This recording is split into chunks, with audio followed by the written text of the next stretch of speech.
Um, Hello, you guys. If you're watching on YouTube, we're recording in our car because we're at cheer practice.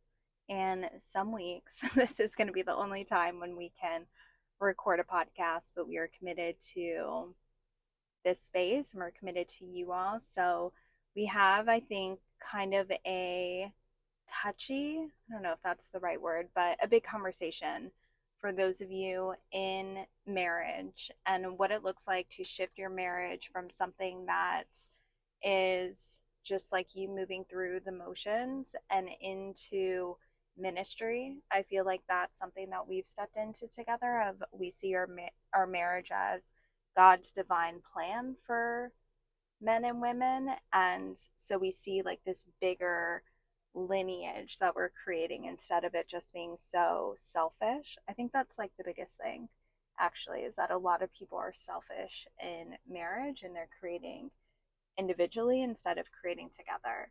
So Mm. we're going to talk about that.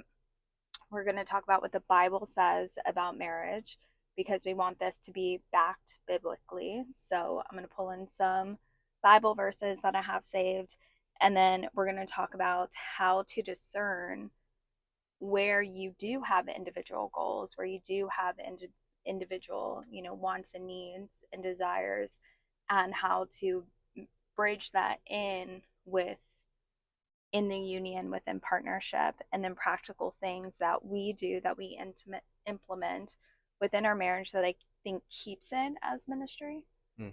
right? How are you doing today? Good. A little tired. We're a little tired. I know it's that time of the month. I've cried how many times today? I've cried a few times today. It's fine. It's okay. Bless this man for holding me as I cry. But we're good. We're good. Yeah.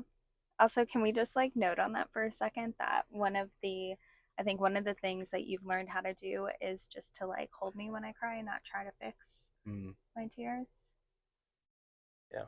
Yeah. Yeah. Some things don't always need to be fixed. You know. hmm I have a But question for that. This is kind of going off topic because sometimes I think men want to fix our problems as women. it's natural. Yeah. You Yeah. How do you discern when it's a time to fix something and when it's a time just like to let me feel? Mm. That's a good question. I guess it's like it's it's a subjective question. So I don't know. I guess today would be a prime example. There's not really anything wrong, hmm but your hormones are a little all over the place. So it's like I know that we track your cycle pretty Yeah. rigorously. So I've gotten to know all the phases of the cycle. I know that what this week is prior to that time of the month coming. So what you were upset about today, I get it's like something that you've been a little upset about for a little while now, and just not being hmm content with your job and what you do for work. But it's obviously necessary for right now and just the season of life that we're in. Me going back to school and being in school full time and still raising a child and all of Yeah. that. Um, there wasn't really a problem to be fixed. You Yeah. just needed some empathy and you just needed some support hmm and a shoulder to cry on, figuratively and literally. Got makeup all over my pullover. Yeah, so it's like I don't know. I guess you definitely require some situational awareness, and hmm I guess being on the same page. You know, because I would say there's been moments in the past where that exact scenario could have played out, and yeah, you just like as a man, you go into problem solving mode, and Yeah. rather than just being like, well, it's only temporary, situation's temporary, there's nothing we can really do about it, just or whatever, you try to throw a band-aid on it. hmm I just realized that what you were upset about is really not entirely the whole reason that you're upset, I guess. Yeah. It's like you just needed some love and empathy and Yeah. compassion and a little bit of patience. It's something that I've had to work on over time for sure. Yeah. um, and sometimes that's all that's required. Mm-hmm.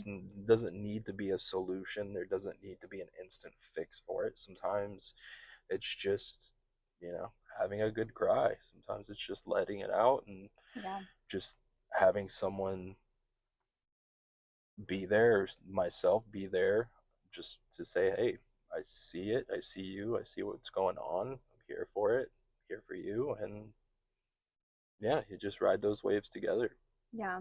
Yeah, I love that. I feel like this kind of ties into what we're going to be talking about because I feel like sometimes either, I think it can be both parties where you're kind of like navigating life solo, and you're not really bringing your troubles or your worries or your, just like Yeah, you're, it's sorry, I didn't mean to cut you off. no, go on, babe.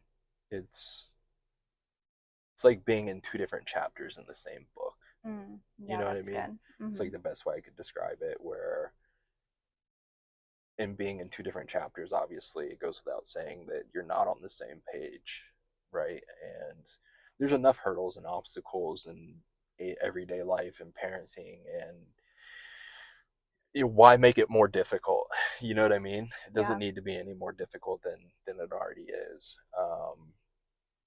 Yeah, so I mean, I guess we could kind of unpack that a little bit, and maybe go through what we've done, what we've changed, and Yeah, let's first talk about what God says because I think that this is really important. And I think what it does is it creates the foundation of the expectations of our roles as husband and wives in marriage. And we're going to do another episode more on like uh, what it means for a man to be the head and the woman to be, the body of the home and mm, what that looks like.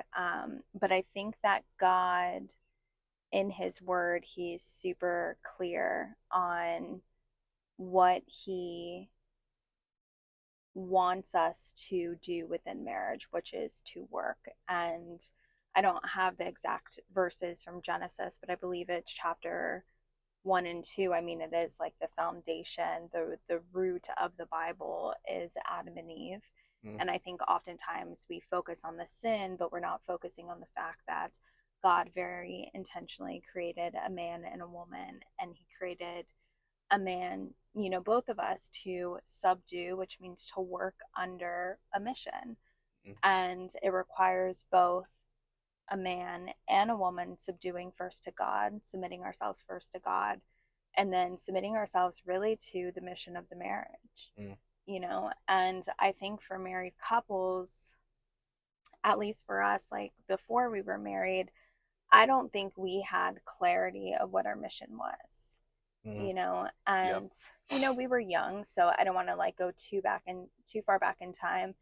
But what I've realized through us, following Christ is like we've gotten so clear on the vision that we want for our family. Yeah, that's what I was just thinking about. It was just in the last couple years, specifically, we've both kind of painted this picture in terms of exactly what you just said, what we want our life to look like. Um, for the Which makes, Go ahead. not to interrupt you, but like which makes a moment like today easier because I think sometimes we struggle with this is we want it now, and Mm-hmm, it's like I can still see the over I can still see the vision. Like I still know that we're both working towards the vision, right? And I think people are selfish in marriage. Like I will just lay it out there. I think we have been culturally brainwashed to be selfish and self-centered, and that comes into our marriages. And so in this season, I don't want to work a corporate job. It is a sacrifice of, my time. It is a sacrifice for the bigger vision within our family. I could be resentful. I could be angry. I'm not in any way. Do I get, just like sad sometimes? you have your Yeah. moments, yeah. But never towards you. It's never like I'm angry, resentful towards you. It's it's just like I don't want to do it. Yeah, It's it's more, boring. yeah, I'm bored. it's more Right? more so the situation. Yeah, exactly. Yeah. But I feel like I'm also I think we've both learned to be like very selfless in our marriage because we're working for and God talks about this. I share this with like a lot of women who are reframing like the new age mindset with money because it's very selfish. It's like, I want money, I want to create money. And God wants us to be wealthy. It is in the Bible for us to be wealthy. He talks about that in Genesis chapter 1. He says, multiply. And what is it like? I'm losing the word, but um, multiply and prosper, something like that. And or be fruitful and multiply, which means have an abundance and multiply what you're actually laboring for. So that's like the blueprint of generational wealth for families. But that's the key, is you're doing that for your children, Mm. and you're doing that for the generations to come. Right. So like in this season where it's not ideal and it's not perfect, it's like we can still see what we're working towards, where we're working towards setting Elliot and our future children up and their children up for legacy, not only financially, but I think like the generational bloodline curses that we've broken, Yeah. you know? Yeah. No, I was gonna say it's, the monetary piece definitely has its importance for sure. Mm-hmm. Um, but I kind of place a few other things above the monetary piece, or the financial piece. And yeah, what you just said actually hits the nail on the head, where you're breaking those curses or those cycles, so to speak, because we know a lot of people in our life that, I guess at this point where we are in life, people that we've been around for many years and that have been in our lives, everybody's having children, and it's, you can see those cycles repeating themselves. Yeah. I'm not going to, name drop or anything like that, No, but no, no. But we see the patterns you see, repeating. for sure, you see the patterns repeating for sure. So to me, that's probably the highest, in terms of that list. That's probably the highest.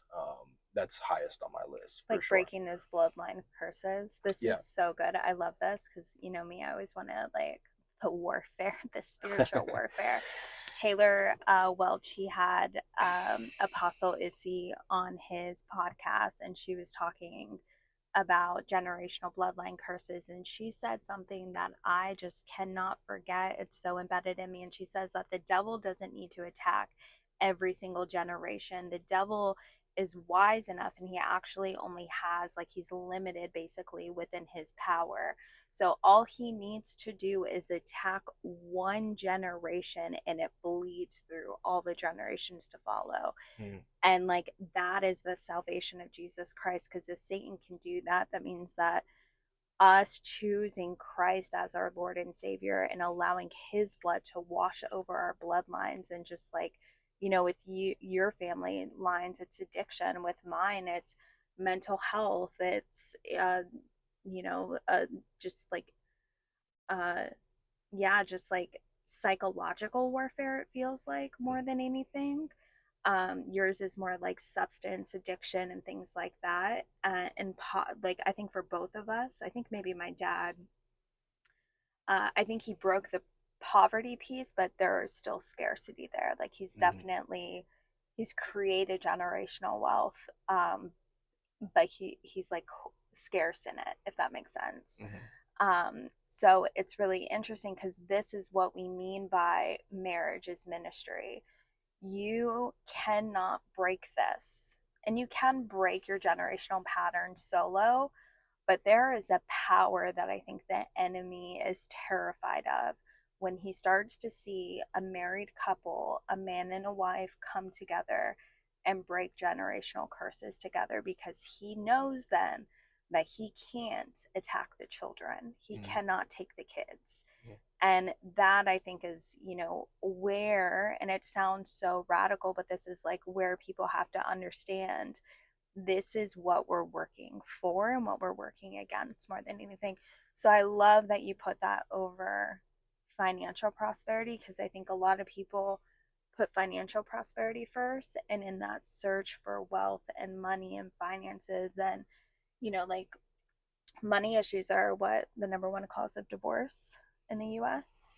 It's like up there. I I've guess heard, you don't yeah, really know, but it's yeah, like a huge sticky point, and we'll like do a whole thing with that of money and thing and how to steward money and things like that, which we're still learning. And yeah, you know but it's like that's how the enemy like seeps in and attacks the bloodline, and I thought it was so powerful. So I love that you said that, because I've seen how we've,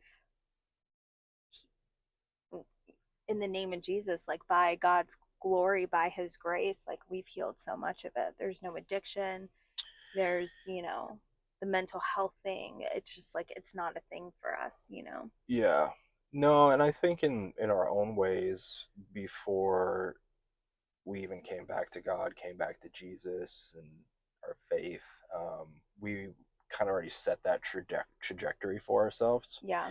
I think in a lot of ways we were searching for remedies and trying to draw up Yeah. these roadmaps on how to, kind of fix some of those issues and make sure that we didn't pass, those issues and the things that we experienced as kids, onto our offspring, onto Yeah. Elliot. And so I think there's always been recognition there, but and I truthfully I think we were doing a really good job, um, up until the point that we came back to our faith and back to God and Jesus. But it's kind of like kicking the afterburners on. You know what Yeah. I mean? It was like we already had the fire stoked, but it just amplified everything, Hmm. which is really interesting to think about because up until this point, I don't know that I've really placed much thought on that.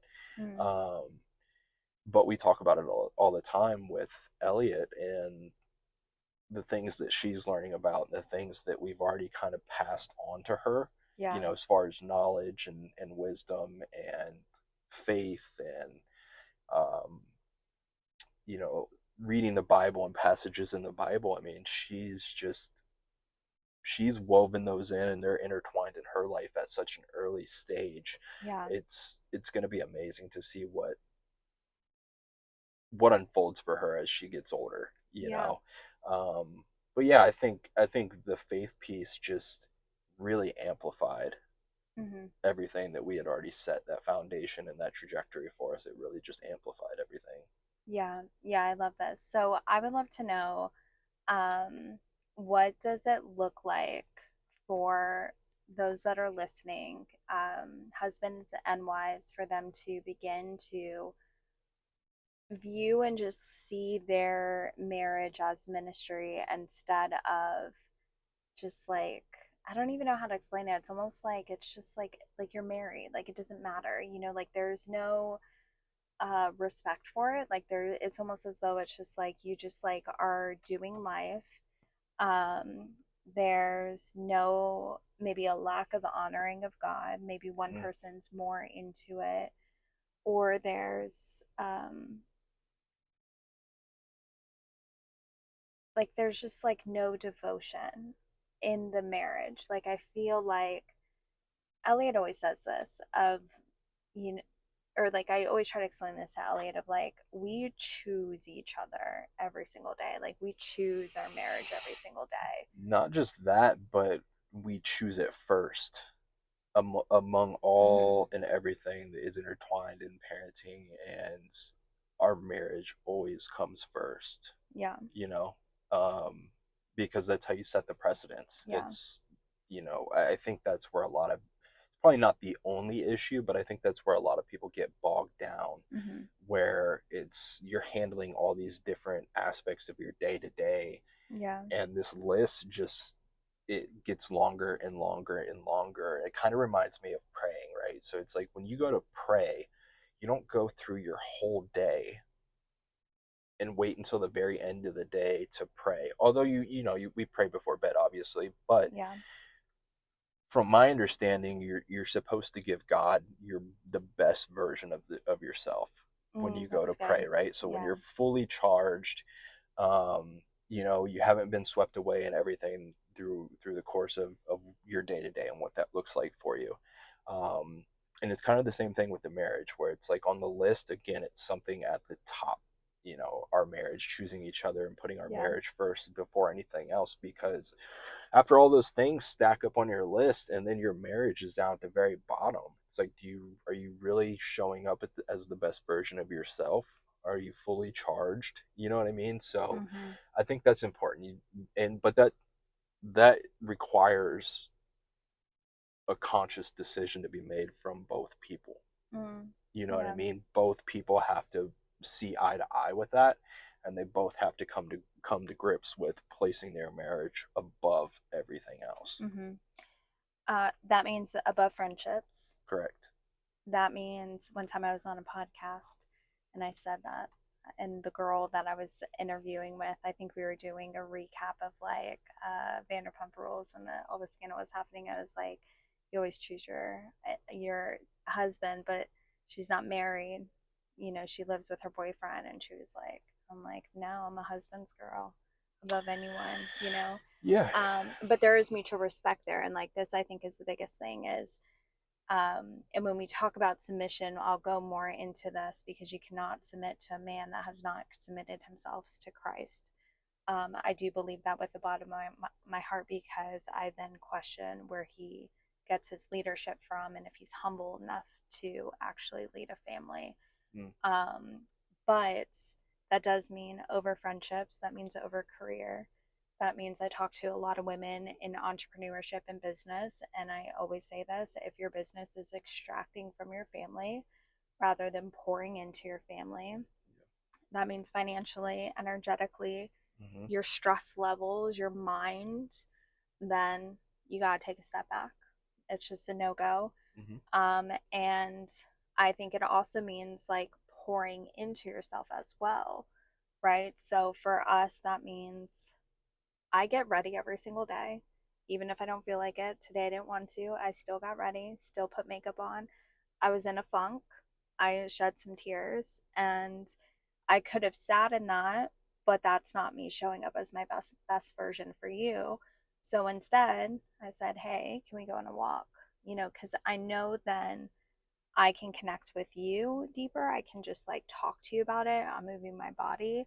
So, that's working out, that's eating healthy, like all of these things Mm-hmm. that pour into me, but it's really so that I can give myself more fully to you and to God. And I think too, it's like, it's not when I serve you as your wife, I'm not just serving you, and the same with vice versa. I'm serving God through our marriage in that because we've taken a holy covenant, we've taken a vow. And I know divorce happens and there's extreme circumstances, but I think we're in a culture right now where like divorce is so easy. Mm-hmm. It's easier to leave than stay, Yeah. you know? And so again, there's extreme circumstances, absolutely. Um, but like that's it's just like me waking up and doing my Bible study and reading, the Word of God and having that like come into my mind first instead of scrolling social media. Mm-hmm.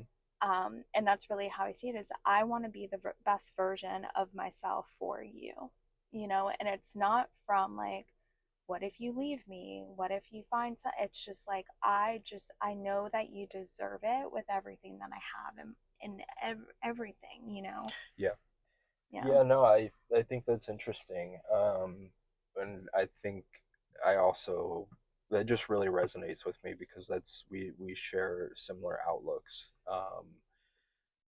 When it comes to that, and it's interesting just a handful of the things that you just mentioned by putting your marriage first and being Mm-hmm. conscious of that, and those handful of things that just little things that you do to make Yeah. sure you're showing up as the best version of yourself. And it could be something as silly as doing your hair and makeup on a daily basis, and putting a pretty dress on, which I don't expect everybody to do that. And I could probably be better about expressing my Oh my gosh, gratitude for no, that. stop But that right now. You always do that. You really do. even still, it's Yeah. like it's definitely appreciated. But Yeah. even down to the thing like the a couple other things that you mentioned, like eating right and taking care of yourself and Hmm. exercising. Yeah. It's like all of a sudden, it's like look what happens when you place your marriage first, Yeah. and then you're conscious in that decision, Yeah. and it just trickles down into all of those other things that I think slip through the cracks. Yeah. Like for us, we've talked about that, and I hope it doesn't sound too vain or too shallow, It's not. I'm but going to tell you why. God says that that's a sin. Laziness is a sin. So is like lack of cleanliness. Like the way, like this is what it means to like labor in marriage, to mm, like work in marriage. It's like you're working towards that mission of being your best selves. yeah, It's actually a sin. And like I would have to search the Bible verses, but I read this last night in my prayer book for the power of a praying wife. And in it, like you have a prayer that you pray for your husband. And I try to read it every night. I don't like reading it when you're in bed with me because I like to speak it out loud. mm, um, so on the nights where you're working, I read that out loud while you're working. I read my little interesting. chapter and pray that into you. And in it, I'll have to find it, and maybe I'll share it on Instagram when this episode comes out. But it talks about like the sins and the things that God actually hates. And and those things, that lack of care, like that lack of laboring, that lack of working towards something, laziness, just like uncleanliness, like all of those things are at not treating your body as a temple Mm, for God. mm-hmm. All of those things are sins. It separates you from God, Yeah, no, that's interesting. Where I was going with that is that I guess I could see how some people might perceive it as being vain or as shallow. So that kind of tracks, right? So that Yeah. gives a little context there. But I feel like that's always been important for us. Another one of those things that even prior to faith and you know coming back to God, and it was something we always Yeah. talked about. We always spoke about it to each other, taking care of ourselves, not letting ourselves go, which Yeah. is difficult. I mean, let's be honest. We only have one kid. Think Yeah. about the families out there that have Yeah. multiple kids. But like I said, it's not. There's like seasons of it, right? Where it's if you have more time, whatever you need to do, whether it's Yeah, just like postpartum's hard. yeah, Postpartum's a hard season of life, but even when I was home with Elliot and I would take like multiple walks a day, and I would still try to do the things so that I was my best self and I didn't like lose myself in motherhood, or I wasn't the best for Elliot, or whatever it was. hmm Yeah. hmm yeah, no, and it's just I think it's an important topic for sure. Yeah. And I've heard some other highly successful people talk about that as well. Um, I think Jordan Peterson is somebody that spoke about it, and Tucker it's Carlson. Tucker Carlson. It's a non-negotiable. Hmm. And let's be honest. I mean, you're battling age, and Father Time is undefeated. So I you know. just do what you can to show up and to take care of yourself. That's why I From follow Shailene Johnson, because she has all the like 50 and over yeah, hacks. yeah, she's in great shape. Yeah. But yeah, I mean, it looks a little bit different for you than it does for me. For me, it's going to the gym a few days a week. Some Hmm. days it's more, some days it's less. Yeah. But it's important. Yeah. It's definitely important. So, how do married couples discern between shared callings and then individual callings? Because we are still individuals within a marriage, hmm and we have our individual goals, desires, wants, needs, Yeah. and then we're also working together in union. Mm. And there's got to be open dialogue, right? There's Mm, got to be open communication. I think that's one of the most simple things that can be catastrophic to your marriage or your relationship is just lack of communication. I mean, we yeah. found that out the hard way. Yeah.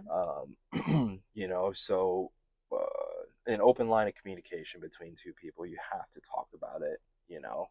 Um, And sometimes that can be difficult. Sometimes it can be a little uncomfortable, right? It Yeah. requires some vulnerability and truth.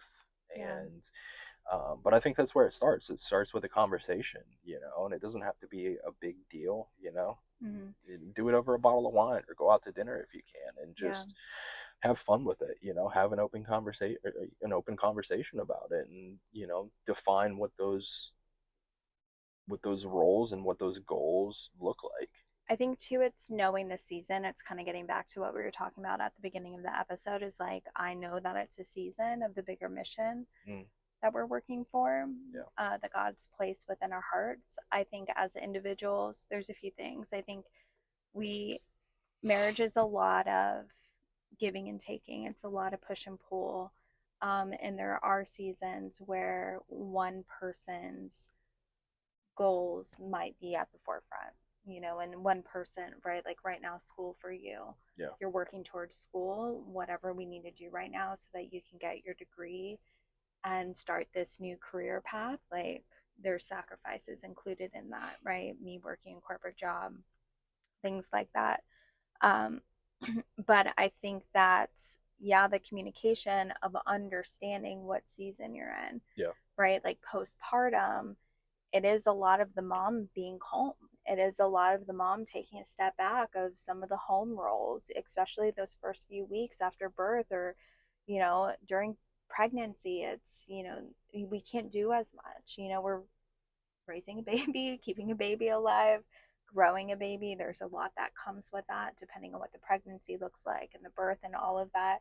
And that is where, the husband needs to step up a little bit and show up. And it might be a strain, it might be hard, but that is, and it kind of, I think it balances itself out in some seasons.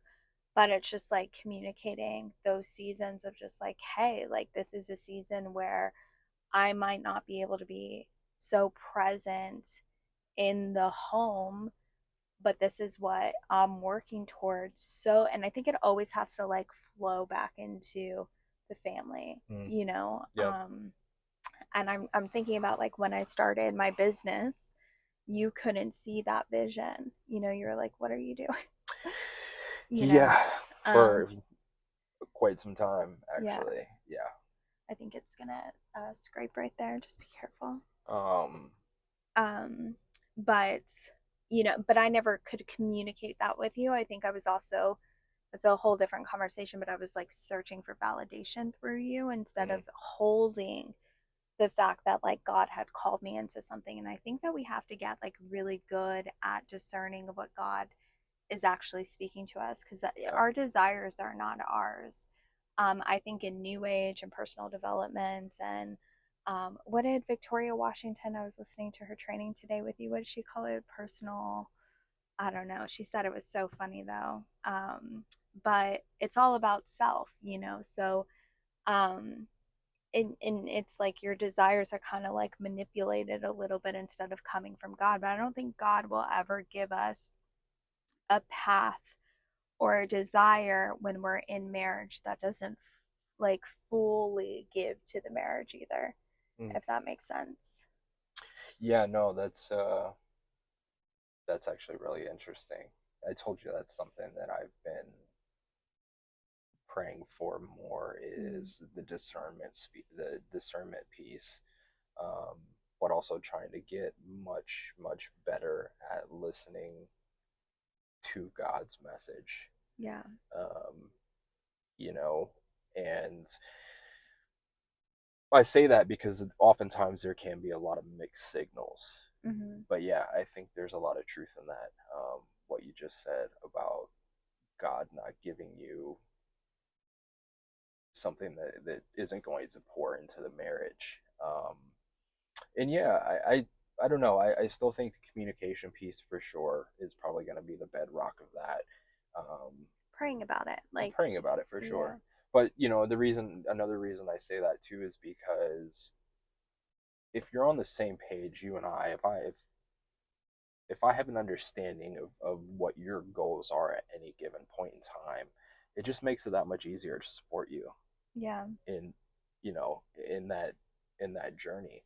Um, because otherwise, it's like if you don't know, and your partner is struggling, Yeah. with their personal identity and their personal goals and things like that, it's like, how Yeah. can you really show up and support that person through that? Yeah, I You think know? this has been the first season in my business where I've brought to you all of like the changes, the fears, the just like the questioning, because it's been so raw, like it's been so tender. I brought to you the vision too, like when I was talking about an event and I'm like, oh yeah, 20 women, and you're like, go higher, go bigger, Go bigger, yeah. 100 women, 150 women, and I'm just like, and I Yeah, like, and I think that that's also what we need to realize is that I think sometimes there's like weird competition in marriage. I've never had that with you. Um, yeah, but I know that it's present in relationships of like one upping each other. yeah, And we have to stop that. Like, if you're doing that in your marriage, please stop because you are not in competition with your husband or wife. And also, like, don't you like, I cannot wait until I see you walk across stage to graduate. yeah. Like, I am going to I will have a cowbell. Oh gosh, here we Like, go. I will be going crazy because I just want I want you to thrive, like just for you, Yeah, you know and I feel like we have to be our partners like biggest cheerleaders, like they're hype people. for sure. And especially for those of us in business and on the entrepreneurial journey, like there's so many highs and lows. Hmm. Like it is insane. I think it's one of the most spiritual journeys. I think you're getting a taste of it on the podcast Hmm. and you haven't even like fully dove in yet, but Yeah, it's tough. yeah. Um so I love this. So my last little thing is practical things that married couples can do to begin to align their marriage with their mission, because it's not something that's like so out there. There's things that we've implemented within our marriage. So I don't know if we just want to go like one by one and just kind of list that out. Yeah, we can just kind of spitball here. I mean, it's not like we have, you know, 10 commandments of It's marriage on nothing our crazy, walls, y'all. but 10 Commandments of marriage. yeah, it's not like we have a list plastered on our wall at home.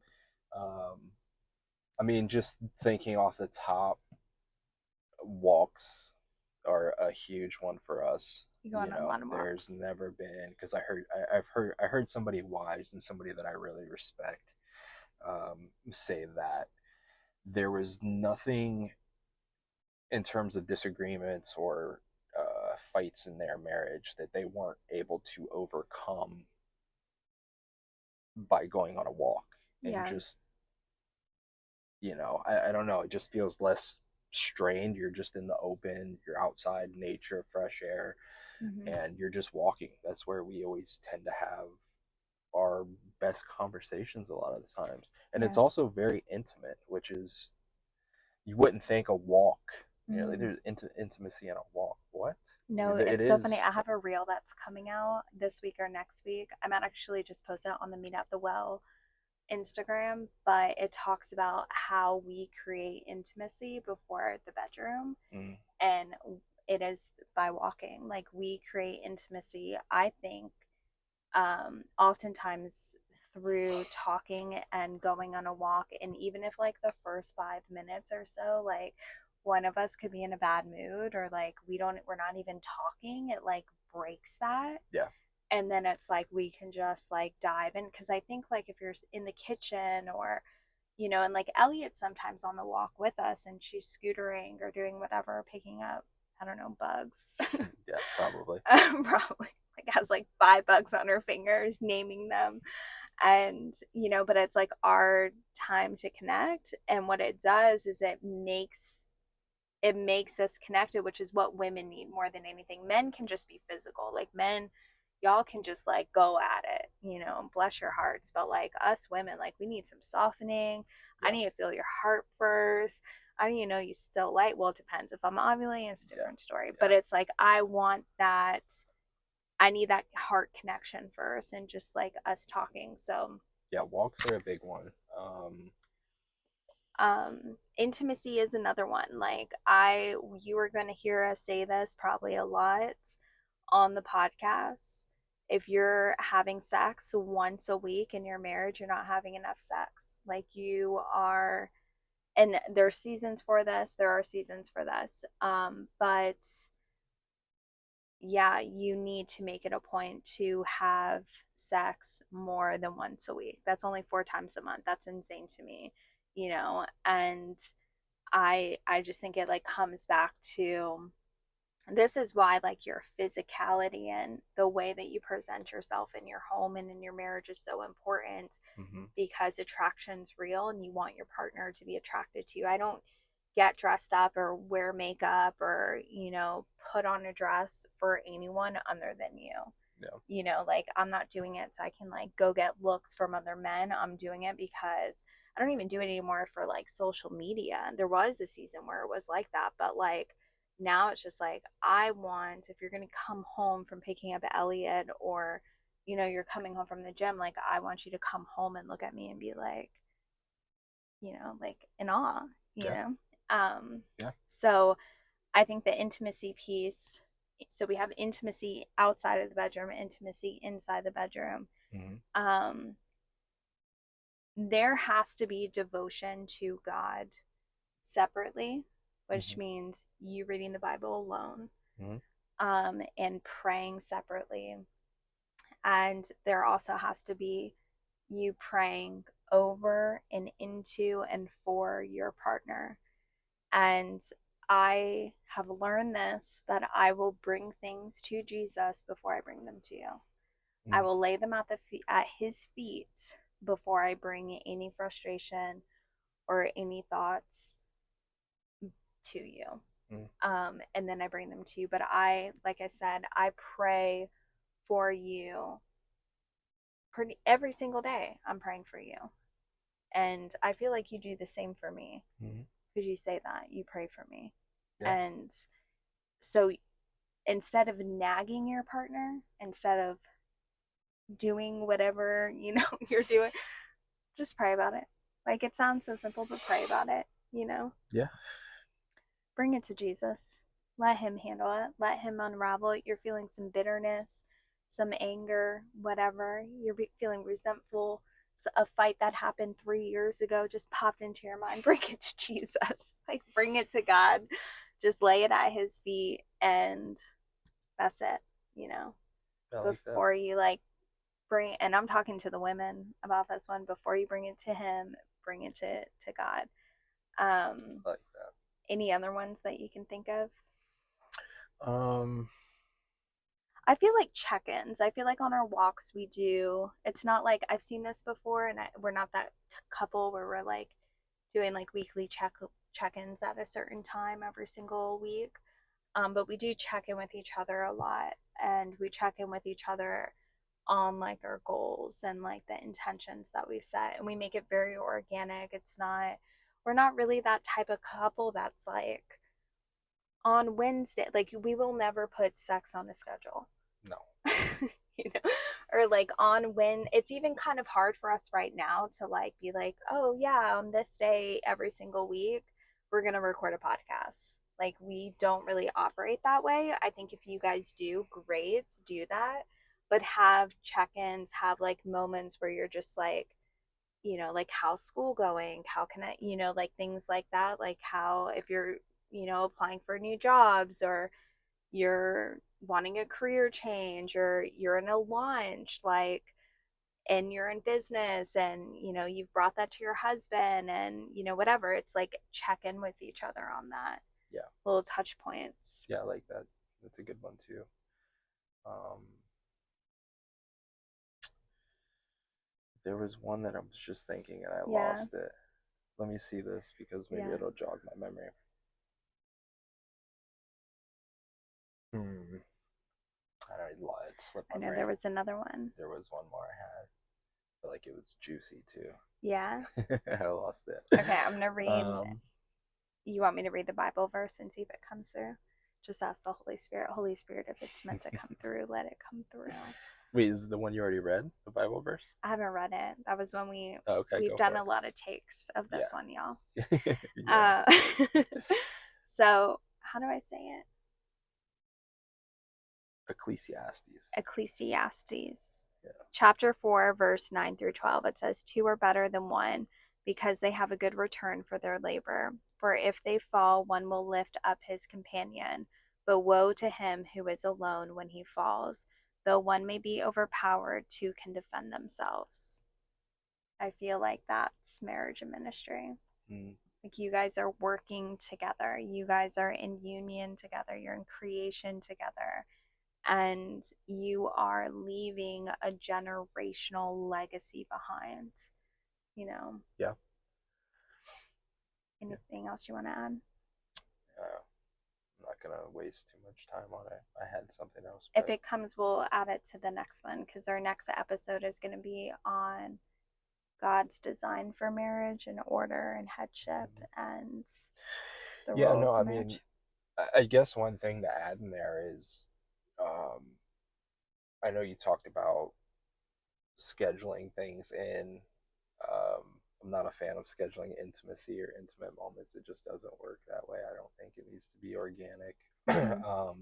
But definitely making time for each other, Yeah. making time for your marriage. And I know that can be really difficult, Mm-hmm. especially if you have kids and everybody's working and just everybody's on the go constantly. But and even you and I, we could even get better about this for sure. It's Yeah. just I think, do a pretty good job at making time for each other and spending time together where it's just us. Mm-hmm. But that doesn't always look like a date night. It doesn't always have Yeah. to be going out to dinner. It could just be a casual Friday night, Saturday Honestly, night where we're in bed by 9 o'clock and go to just, church together, yeah. put your kids in the church, like find a good church that you enjoy with a good kids ministry, have your kids in the kids ministry, worship together, be in service together. Like I that is probably my favorite Hmm. time with you is Yeah. being in church with you. Yeah, everybody leaves with their cup full, whether it's Mm, Saturday nights. And I like Saturday nights because it turns into kind of a date in of itself. And although we're not completely sometimes we alone, are sometimes without we are, Elliot. but it turns into a date night for the whole family. Yeah, it's Um, so good. and yeah, it's just, it's a good time for all of us. Everybody enjoys it. Everybody enjoys going to church. And yeah, it's everybody leaves with their cup full, and then we usually go grab dinner somewhere after, and it's just like one big family date night. Yeah, it's good. Um, yeah. Anything else? Just the make time for each Okay. other, go on dates, yeah, spend time with each other. Cool. Our next episode, we're going to talk, like I said, about headship, God's order for marriage. It's going to ruffle some feathers. Mm. Ladies, we're going to talk about what it actually means to submit to your husband. It might not be what you think. Ooh, spicy. Yeah, it is going to be good. Well, hopefully we can broadcast that one from the comfort of our I home and know. not the inside of our car. You know what, though? We did it. Like, we're Yeah, committed to it, we and could we're have just, made excuses and not I know. not did it at all, not Yeah. have done it at all. Yeah. Um, Guys, make sure you subscribe. Share this with your partners, your husband, or your wife. Share this with couples that you think would benefit from this. We would really appreciate this. We're starting this podcast. We trust God in this podcast and how big it's meant to get. But if you receive something, share it on social media, get this out there to people. Make sure you have your notifications turned on. You are leaving us reviews, you're sending us questions. We feed off of questions. So if you have something, a topic that you want us to touch on, let us know. yeah, even if you disagree or hated everything we just said, Yeah. yeah, I welcome it all. Yeah, we'll talk about it. Just it's okay to be in disagreement. I hope that's not the case, but Yeah. yeah, even if you do disagree, Yeah. comment or you know state your opinions. I'd love to hear what people have to say for sure. Yeah. Um, Look at you. You sound like a YouTuber. I've been doing this for like a and while. subscribe. All right, bye guys. Bye, guys.